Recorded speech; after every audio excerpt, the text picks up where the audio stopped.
किशोर धोंडीराम जाधव शिवनीकर उर्फ पिस्तुल्या महाराजाच्या विरोधात अखेर लातूर पोलिसांनी गुन्हा दाखल केलाय। पण या गुन्ह्यामुळे पिस्तुल्या महाराज सुटला की अडकला असा नवा प्रश्न निर्माण झालाय। लातूरमध्ये सध्या त्याची जोरदार चर्चा सुरू आहे। तर त्याचं झालं असं की लातूर जवळच्या खंडापूर शिवारात भव्य असा वारकरी महाकुंभ पार पडला। पण याच वारकरी महाकुंभात तब्बल 3,65,00,000 रुपयांचा अपहार झालाय। आणि या सगळ्याचा मास्टरमाइंड हा पिस्तुल्या महाराज असल्याचा आरोप होतोय। आरोप झाल्यापासून हा पिस्तुल्या महाराज लातूरला आलाच नाही, त्यामुळे तो कोट्यावधी रुपये लाटून पसार झाल्याचंही म्हटलं जातंय। आणि याच सगळ्या पार्श्वभूमीवर लातूर पोलिसांनी वेगवेगळ्या कलमांखाली पिस्तुल्या महाराजाविरोधात गुन्हा दाखल केलाय। आजच्या या व्हिडिओत आपण पिस्तुल्या महाराज उर्फ किशोर शिवनीकर याच्यावर नेमका कोणता गुन्हा दाखल झालाय, किती कोटीचा घोटाळा झालाय, पोलिसांनी कोणती कलमं लावली आहेत आणि सगळ्यात महत्त्वाचं म्हणजे पिस्तुल्या महाराज यातून सुटणार की कायमचा आत जाणार याचं सखोल विश्लेषण आपण कायदा काय सांगतो यामध्ये करणार आहे। त्यामुळे व्हिडिओ शेवटपर्यंत नक्की बघा। नमस्कार, मी ज्ञानेश्वर पुलगुर्ले रेड्डी, तुम्ही पाहताय टीओडी मराठी। सुरुवातीलाच नेमका हा अपहार कसा झाला ते जरा समजून घेऊ। घटना काय आणि नेमका घोटाळा कसा झाला। लातूर जवळील खंडापूर शिवारात 22 फेब्रुवारी ते 2 मार्च 2026 या कालावधीत अखंड हरिनाम सप्ताह आणि संत पादुका दर्शन सोहळा पार पडला। यालाच वारकरी महाकुंभ असं नाव देण्यात आलं। या सोहळ्यासाठी लातूर जिल्ह्यात प्रत्येक घरातून 500 रुपये आणि 5 भाकरी अशी घोषणा देऊन मोठ्या प्रमाणावर देणगी गोळा करण्यात आली। मराठवाडाभरातून लाखो भाविक संत ज्ञानेश्वर, संत तुकाराम आणि इतर संतांच्या पादुकांच्या दर्शनासाठी आले। पण या भाविकांची पहिली फसवणूक इथेच झाली। आळंदी देवस्थानचे विश्वस्त राजेंद्र उमाप यांनी अधिकृतपणे स्पष्ट केलं की श्री संत ज्ञानेश्वर महाराजांच्या चल पादुका आषाढी वारी आणि आळंदीतील नगर प्रदक्षिणा वगळता इतर कुठेही दिल्या जात नाहीत। म्हणजे लातूरात दर्शनासाठी ठेवलेल्या पादुका या मूळ चल पादुका नव्हत्याच। आता आपण जरा घोटाळ्याकडे वळूयात। या भव्य सप्ताहासाठी कोणताही नवीन अधिकृत ट्रस्ट स्थापन करण्यात आला नाही। मुख्य आयोजक किशोर धोंडीराम जाधव शिवनीकर याने आपली एक जुनी आणि बंद पडलेली भक्तिशक्ती पावनधाम नावाची ट्रस्ट पुढे केली। कोणत्याही अधिकृत नोंदणी क्रमांकाशिवाय तब्बल 3,500 पावती पुस्तके छापण्यात आली। एका पुस्तकात 50 पावत्या होत्या। या माध्यमातून कोट्यावधी रुपये गोळा करण्यात आले। तक्रारीनुसार तब्बल 1,00,000 बोगस पावत्या छापण्यात आल्या होत्या। लातूर MIDC पोलिसांनी 6 जूनला दाखल केलेल्या गुन्ह्यानुसार या सोहळ्यात एकूण 5,98,95,242 रुपये जमा झाले। त्यापैकी सप्ताहाचा खर्च 2,33,08,166 रुपये वजा जाता उर्वरित तब्बल 3,65,87,076 रुपयांचा कोणताही हिशोब या किशोर शिवनीकरनं म्हणजेच पिस्तुल्या महाराजांनी दिला नाही। त्यामुळेच हा वारकऱ्यांच्या पैशावर मारलेला डल्ला आहे असा आरोप होतोय। मग पोलिसांनी कोणाविरोधात गुन्हा दाखल केला? पोलिसातील तक्रारीनुसार सप्ताह संपल्यानंतर हिशोब न देताच पिस्तुल्या महाराज फरार झाला। वारकरी आणि आयोजकांनी वारंवार हिशोब मागितला पण तो मिळाला नाही। अखेर भ्रष्टाचार विरोधी वारकरी कृती समितीने पाठपुरावा केला, उपोषण केली। त्यानंतर श्याम भारत बरुडे आणि त्यांच्या इतर 12 सहकाऱ्यांनी लातूर MIDC पोलिसात रितसर तक्रार दाखल दिली। पोलिसांनी या प्रकरणात तब्बल महिनाभर चौकशी केली। तक्रारदारांनी 20 लोकांचे जबाब, 25 व्हिडिओ, 100-200 मूळ पावत्या आणि इतर अनेक फोटो पोलिसांना पुरावे म्हणून दिले।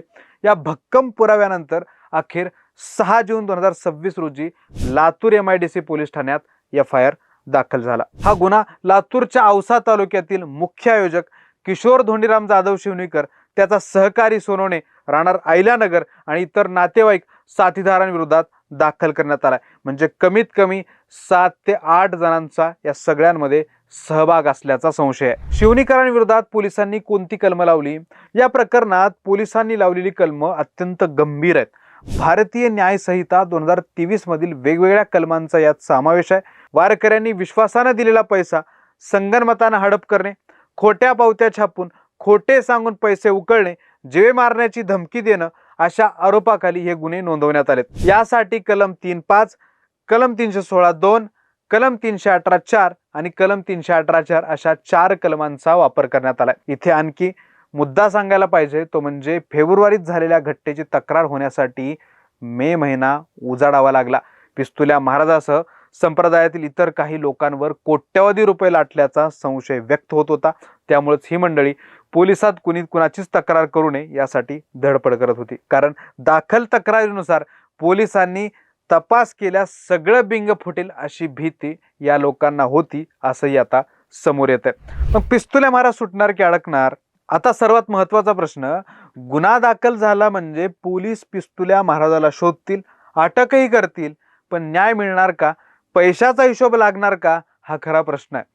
लातूर येथील ज्येष्ठ पत्रकार राजू पाटील यांनी याबद्दलच काही गंभीर प्रश्न उपस्थित केलेत। राजू पाटील यांच्या मते गुन्हा दाखल व्हायला तब्बल महिनाभर का लागला? पोलिसांवर असा कोणता राजकीय किंवा धार्मिक दबाव होता की ते कारवाई करायला धजावत नव्हते? लोकांच्या जनरेट्यामुळे हा गुन्हा दाखल झालाय। केवळ गुन्हा दाखल करून चालणार नाही, तर पोलिसांनी दर्जेदार चार्जशीट आरोपपत्र न्यायालयात दाखल करावं, अन्यथा पिस्तुल्या महाराज सहज जामिनावर सुटेल आणि पुन्हा मौजमजा करेल। आपलं लक्ष आता फक्त गुन्ह्याकडे नाही, तर पोलीस चार्जशीट कशी बनवतात यावर असलं पाहिजे। कारण पोलिसांनी अपुऱ्या तपासाच्या आधारावर चार्जशीटच कच्ची तयार केली तर पिस्तुल्या महाराजाविरोधातील हा गुन्हा म्हणजे केवळ निव्वळ फार्स ठरू शकतो। कच्च्या चार्जशीटमुळे पिस्तुल्या महाराज सापडला तरी तो लगेच सुटेली। दुसरी बाब म्हणजे हा पैसा पळवला कोणी? लातूरला सुरू असलेल्या चर्चेच्या आधारे याबद्दलच राजू पाटील यांनी आणखी गंभीर बाब समोर आणली। पिस्तुल्या महाराज सोबत त्यांची एक टीम होती। रात्रीच्या वेळी कारच्या डिक्कीत पैशाची पोती भरून पळवली गेली। एका शेतात नेऊन लाईटचा बल्ब लावून ही मंडळी नोटा मोजत होती। हे जे पैशांचे पोते पळवणारे त्यांचे 5-6 साथीदार आहेत, त्यांचा शोध पोलीस कधी घेणार? त्यांना अटक करणं अत्यंत गरजेचं आहे। पिस्तुल्या महाराजाचा इतिहास काय सांगतो? याच पिस्तुल्या महाराजाचा आणखी एक काळा इतिहासही सध्या चर्चेत आलाय। ज्या माणसाकडे स्वतःची साधी गाडी नव्हती, त्यांना हा 16 संपताच अवघ्या 15 दिवसात लातूरात तब्बल 1,40,00,000 घर विकत घेतल्याचा आरोप आहे। तसंच चिल्लर पैसे देऊन या महाराजांनी सोनं खरेदी केल्याचाही आरोप होत आहे। सगळ्यात धक्कादायक बाब म्हणजे शिवनी गावात त्याची आई सरपंच असताना 15व्या वित्त आयोगातून जलजीवन योजनेचं काम सुरू होतं। तिथे केवळ 84 कुटुंबांना नळ जोडणी देऊन कागदोपत्री 232 कुटुंबांना नळ दिल्याचे रेकॉर्ड तयार करण्यात आले आणि ग्रामपंचायतीच्या कर्मचाऱ्याच्या नावानं 90,400 रुपयांचा भ्रष्टाचार केल्याचा आरोपही पिस्तुल्या महाराजावर आहे। यावरूनच पत्रकार राजू पाटील यांनी जो माणूस स्वतःच्या जन्मदात्रीला फसवतो तो वारकरी संप्रदायाची काय सेवा करणार आणि हिंदू धर्माचं काय रक्षण करणार, हा रोखठोक सवाल उपस्थित केलाय। थोडक्यात काय तर वारकरी संप्रदाय हा महाराष्ट्राचा श्वास आहे, तो निष्कलंक आहे, पण भोंदूबाबांच्या बजबजपुरीमुळे आणि त्यांनी सुरू केलेल्या श्रद्धेच्या बाजारामुळे या संप्रदायाला गालबोट लागतंय। लातूर पोलिसांनी आता केवळ सोपस्कर म्हणून तपास करू नये, लातूरचे पोलीस अधीक्षक आणि तपास अधिकाऱ्यांनी अशी काही कडक कारवाई करावी की भविष्यात महाराष्ट्रात कोणीही वारकरी संप्रदायाच्या नावावर पैसे खाण्याचं धाडस करणार नाही, धर्माच्या नावावर दुकानदारी चालवण्याचं नाव घेणार नाही। पण तुम्हाला काय वाटतं, गुन्हा दाखल करण्यासाठी 1 महिना घेणारे लातूरचे पोलीस पिस्तुल्या महाराजाला शोधून अटक करतील का?